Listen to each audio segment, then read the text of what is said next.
My name is Cora and I'm 45 years old. I had lived a pretty good life with my husband Gordon and my son Liam, but things haven't been the same since 5 years ago. 5 years ago, our lives took an unexpected turn, leading to a deep divide within our family dynamic. I have been a woman who has always strived to put her family first. Unfortunately, my husband Gordon seemed to prioritize everyone else except for us. His actions left me feeling hurt, betrayed, and resentful. It all started when Gordon sponsored the college education of our neighbor's daughter, Vanessa. While I believed in helping others, it stung that he willingly paid for her tuition while refusing to contribute a single penny towards our own son's college expenses. Liam, our beloved son, who was destined for great things, was left feeling neglected and unimportant in his own father's eyes. The divide between father and son only grew wider with each passing day. What hurt the most was Gordon's constant praise of our neighbors. He would often proclaim how beautiful their family was, contrasting it with his dissatisfaction and disappointment in our own. Gordon defended his decision, claiming that Hope, Vanessa's mother, was a struggling single parent after her divorce. He wanted to assist them financially, completely disregarding the fact that we were also facing financial constraints of our own. Gordon would flaunt his wealth, putting on a show to prove his generosity and magnanimity. Meanwhile, our own family's needs were being compromised and we had to make sacrifices due to his lavish spending. It was a painful realization that Gordon valued the image of being a benefactor more than the well-being and future of his own family.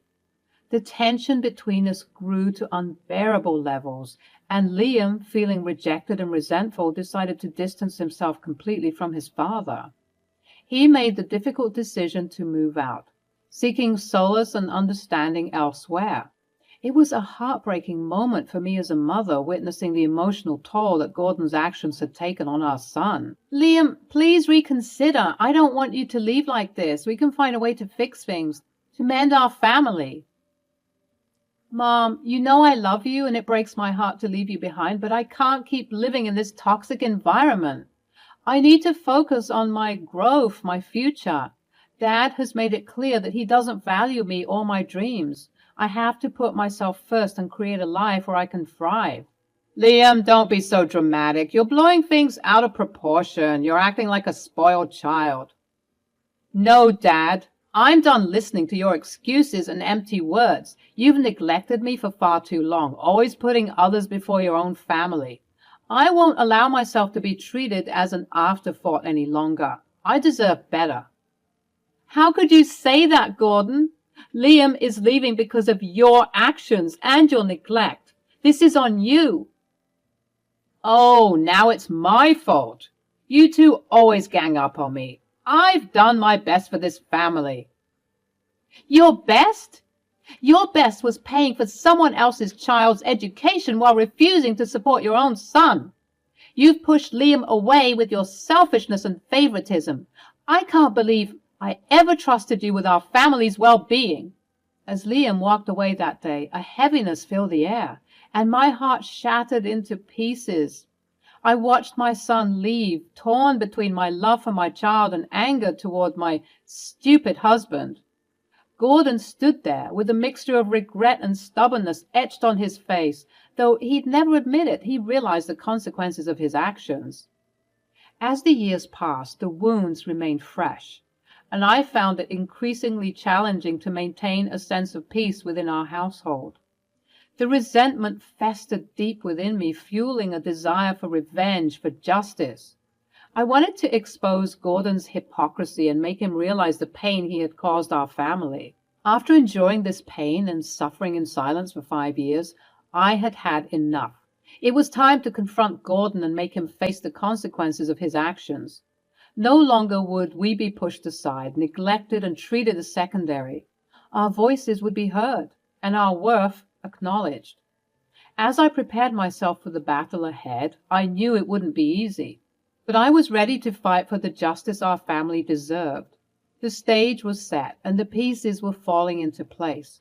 Revenge would be sweet, but it would also serve as a wake-up call to Gordon, reminding him of the love and loyalty he had taken for granted. The time for action had come, and I would seize it with determination and resolve. It was time to bring balance and fairness back into our lives, and in doing so, reclaim the happiness and unity that had been shattered by Gordon's misplaced priorities. The storm was brewing, and soon it would unleash its fury, leaving no room for compromise or appeasement. I should probably mention that because of his generosity, the neighbors, Hope and Vanessa, were practically obsessed with Gordon. They were always calling in to check on him, never on me, mind you, and they would often bring cupcakes and other baked goods to show their gratitude. Sometimes I would even catch Hope shamelessly flirting with Gordon. Luckily for me, I didn't care. If I'm being honest, the flame of blissful marriage was snuffed out years ago, and all that remained were dying embers.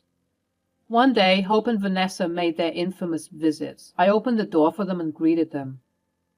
"Oh, hey guys, how are you?"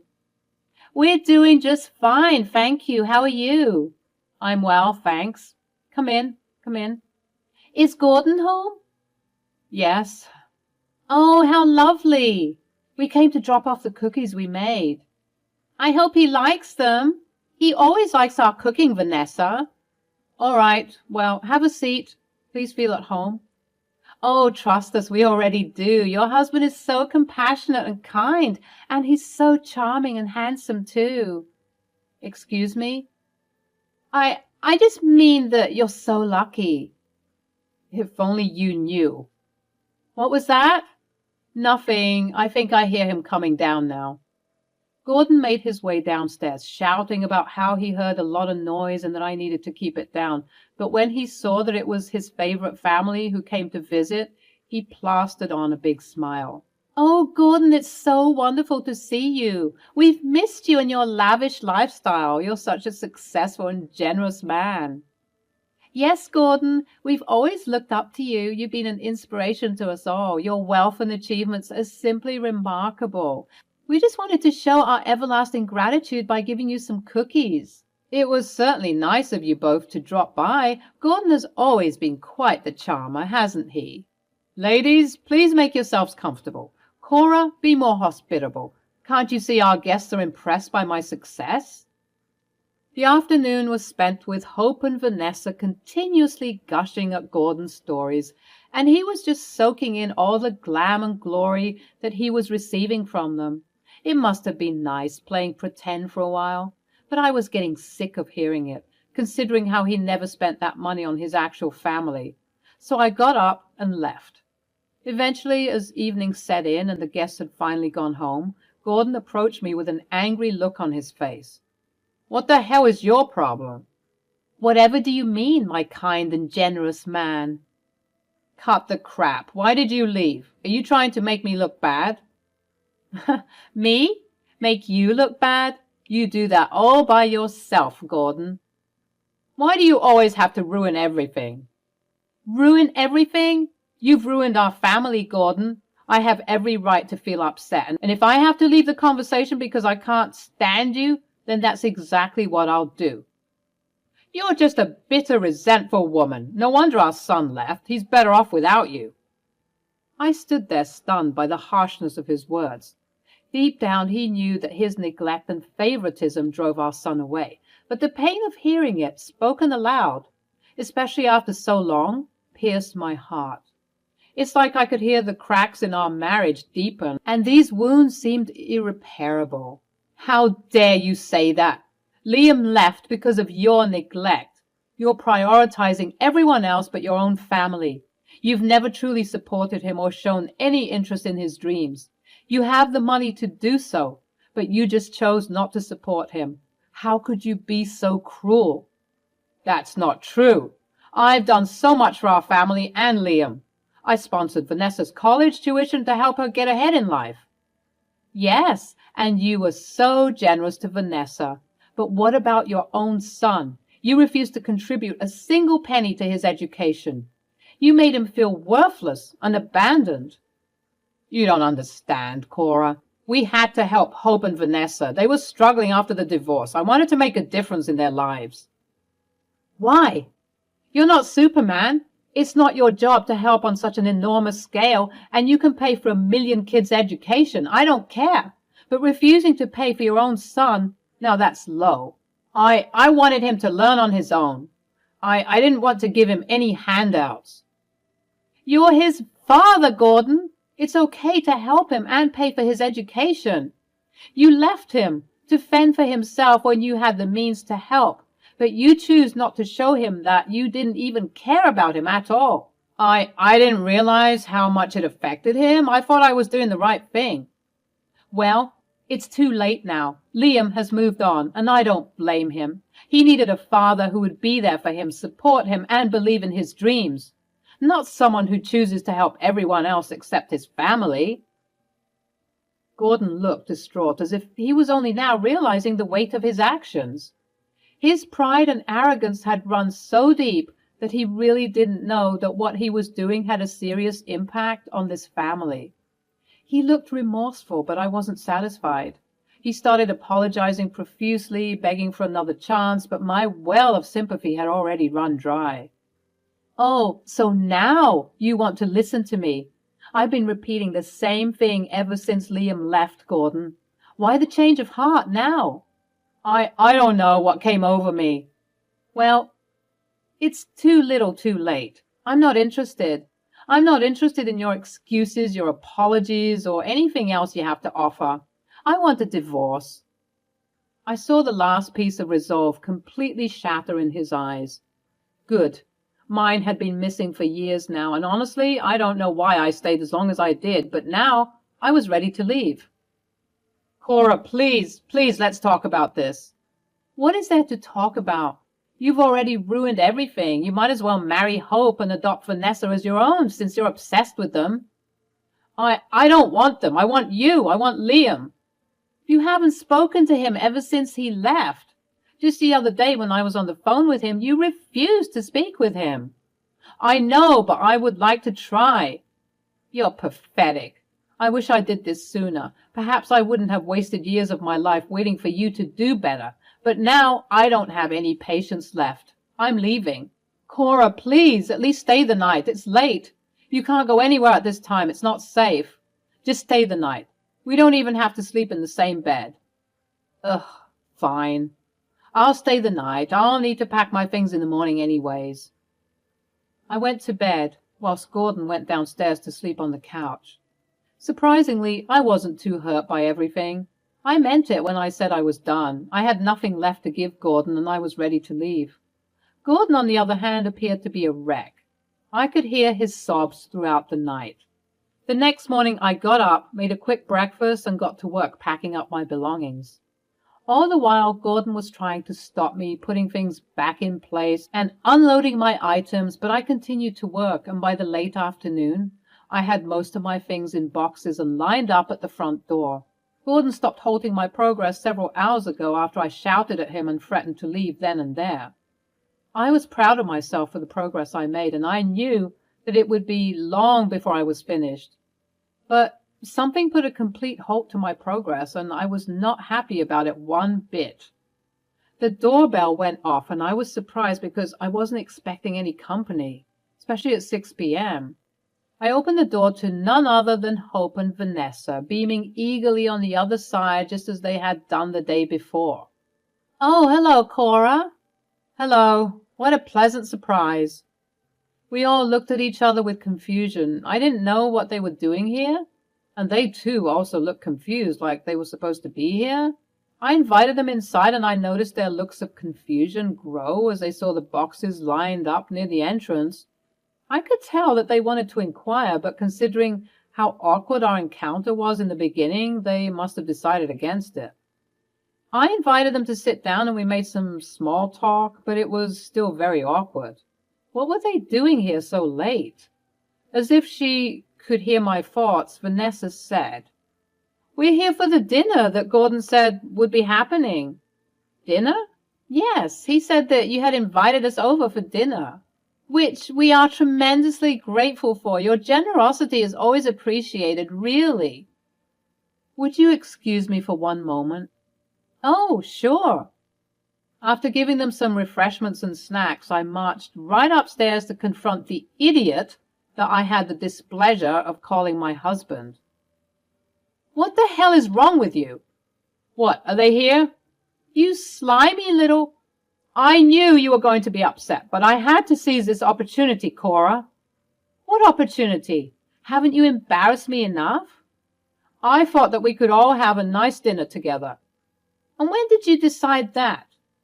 Earlier this morning, when you were packing your things, I called Hope and I invited her to dinner. And when were you planning on telling me this? You expected me to pull a dinner out of thin air? You're so unbelievably selfish.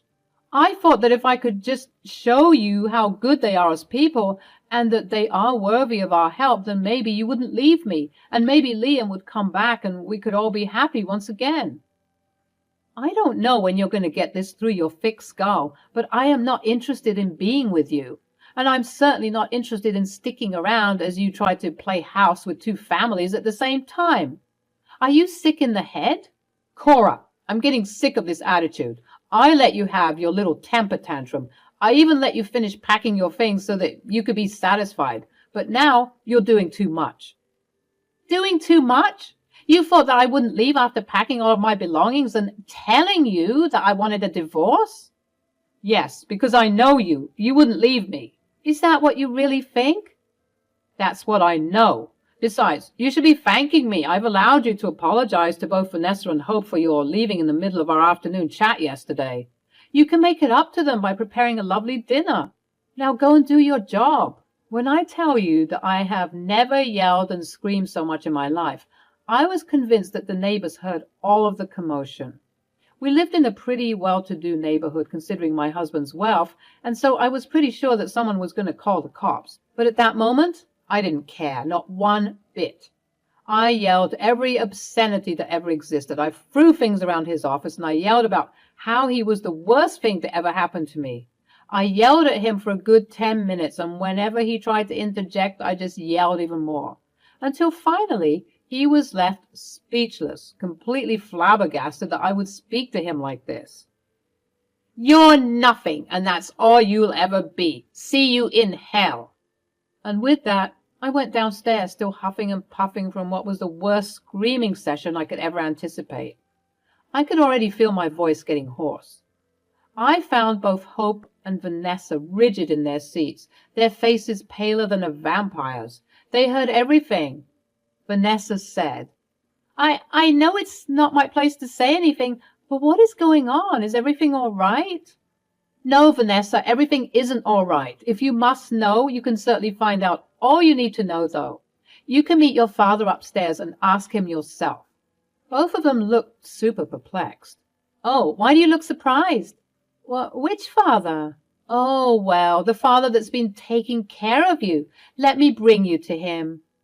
Even though they denied it, looking like they desperately wanted to leave, I insisted that they made their way upstairs to find the man who has been loving and cherishing them as his own for many years. Gordon was surprised to see them, and he tried to hide his anger and embarrassment with a smile, but we could all see right through it. You see, Vanessa, Hope, Gordon has been so generous to both of you, right? Giving you anything you've ever asked for and needed, including funding your entire university career, Vanessa. Right, and I'm so grateful. Yes, well, even though he's quite rich, has he told you how he couldn't care less about this family? What? That's not true. Oh, it isn't true? Well, then, why don't you tell them why Liam left? Gordon hesitated, but eventually he admitted that it was because he didn't pay his college tuition. Hope and Vanessa audibly gasped. Vanessa even asked if that's the reason why Liam left all those years ago, and Gordon, after taking a long pause, said yes. My dear husband, would you like to tell your other family why you didn't pay for Liam's tuition, even though you can obviously afford to pay for it? I just wanted to show him that he could support himself. I wanted him to tough it out. How could you do that, Gordon? He's your son, and he needed your support. I was helping you two. Why aren't you being grateful? I'm grateful for everything you've helped us with, truly. I'm especially grateful for you paying my college tuition, but Gordon, if I'd known that this was how you treated your family, I would have never accepted your offer. Gordon looked like he'd just been hit by a ton of bricks. He couldn't believe that the cute little family who lived next door was finally seeing his true colors, and by the looks on Vanessa and Hope's faces, he could tell that these true colors of his weren't pretty. You should be ashamed of yourself, Gordon. I told you about my divorce. I told you I left that man because he never cared about us. And you said that he was awful for doing that. But I see that you're exactly like him, prioritizing everyone else except what's important, your family. Hope then turned to me with shameful eyes and said, Cora, I can't even express to you how sorry I am for this. I had no idea that Gordon was this type of man. I let his generosity get to my head, and I didn't even stop to ask how you felt about all this. I let the same thing that happened to me happen to you, and I'll never forgive myself for it, but I'm hoping that you will. Well, don't be sorry now. This is the man that you've adored for all these years. Hope, I know you've always wanted Gordon, so I'm glad to say that he's all yours. I don't care for your apology. It's a little too late, I believe. So I hope you two welcome him into your lives now that you know everything. Vanessa, I hope that you love this new father of yours. Which father? He is no father of mine. He's a prick. Gordon was looking defeated, as he had three very angry women looking at him with utter disgust and disappointment. I continued to tell Gordon that he was worthless and that I'd see him in court. I left Hope and Vanessa in the house, not caring what they did. But as I was going downstairs and loading up my car with my belongings, I could hear Hope and Vanessa also giving Gordon an earful of their own. From their perspective, they felt betrayed because they were always under the impression that this benefactor of theirs was always a kind and genuine man. But that day, they found all of that to be a lie. As I moved forward with my life, embracing my newfound independence, I knew that I had emerged from the wreckage stronger and wiser. Gordon's presence, once a heavy burden on my spirit, had faded into the past, a distant memory of a life I had left behind. He was left as an empty shell of a man with no one to love by his side, and with an ex-wife who was much richer after the divorce settlement. Obviously, he tried to reach out to me, time and time again, talking about how lonely he was. But I didn't care. He needed to suffer just like Liam and I had, and I was glad that he was learning his bitter lesson.